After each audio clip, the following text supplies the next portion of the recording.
मेरी एक जगह रिश्ते की बात पकी हुई। वो लड़का मुझसे बहुत मोहब्बत के दावे करता था। उसने अपने घर भी बता रखा था कि हम तुम्हारे घर तुम्हारा रिश्ता लेने के लिए आएंगे। मैं जब भी उसे ये बात करती तो वो ये मेरी बात टाल देता। लेकिन कुछ अरसे से वो लोग हमारे घर नहीं आए। वो लड़का मुझे कहता था कि हमें कुछ मजबूरियां हैं, लेकिन मैं तुमसे वादा करता हूं कि हम बहुत जल्द तुम्हारे घर आएंगे। काफी अरसे तक ये सब चलता रहा और मैं उसकी बातों में आती रही। फिर एक दिन उसने मुझसे मिलने की जिद की।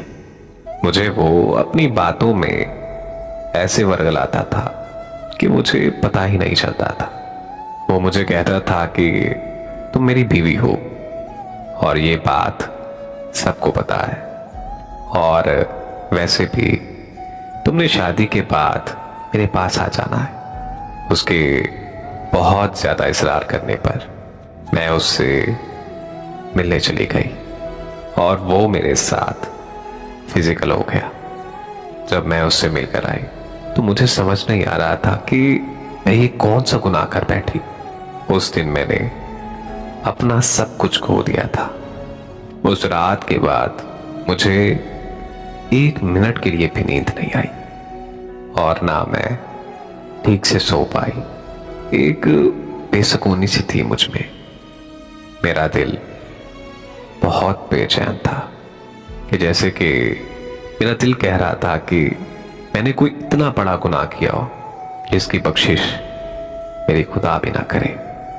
कभी कभी मेरा दिल करता था कि मैं अपनी जान दे दूं, मैं खुदकुशी कर लूं। मैं उस लड़के को बार बार फोन करती हूं। मैंने उस लड़के को कोई अनगिनत मैसेजेस किए हैं, लेकिन उसने मेरे एक मैसेज का भी रिप्लाई नहीं किया और ना ही वो लड़का मेरी कॉल सुनता है। अब सुनने में आया है कि उसने कहीं और मंगनी कर ली है। यकीन जाने कि मैं अब कहीं की भी नहीं रही। अब जिससे भी मेरी शादी होगी मुझे नहीं पता कि वो मुझे रखेगा भी या फिर नहीं। मैं अल्लाह से बार बार माफी मांग रही हूं। प्लीज मुझे बताएं कि मुझे क्या करना चाहिए। मैं बहुत ज्यादा परेशान हूं।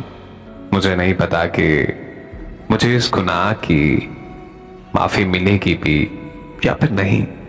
बस मैं अपने अल्लाह से सिर्फ एक ही दुआ करती हूं कि अल्लाह पाक मुझे माफ कर दे।